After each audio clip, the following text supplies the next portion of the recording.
Hello everybody, I'm Jonathan Ross from Ross Search Consulting, and I'm delighted today to be joined by Charles Paumelle, who is an Internet of Things expert. And one of the key questions, of course, for us all when considering the Internet of Things is the basic one: what is the Internet of Things? So over to you, Charles. So the Internet of Things is the capability to connect all of the things that we use in our daily life, whether it's at work or at home, to the Internet. What does that mean? It's basically devices which either measure or collect data, being able to send those in real time to Internet services, which then allow us to visualize that data, utilize it to improve our daily lives or our work. It is becoming really the third generation of the Internet.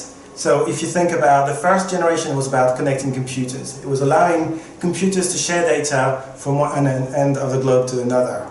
The second generation of the Internet was really our smartphones, being able to have that available at any time, and really kind of allowed us to start with the addition of video and photos to really becoming a vehicle for social media, which led to another explosion in value creation.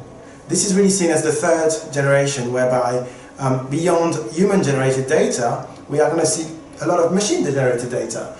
The rooms that we live in telling us how they are, whether they're hot or cold, the devices that we use telling us where they are. You know, my car's going to tell me if it's running properly or if it thinks that it's going to need servicing next week before it becomes a real problem. And you also talked about healthcare as well, which I can imagine must be a very, very big deal. Yeah. Absolutely. We all need to live more active lives, and we actually had some very interesting discussions during the meeting today.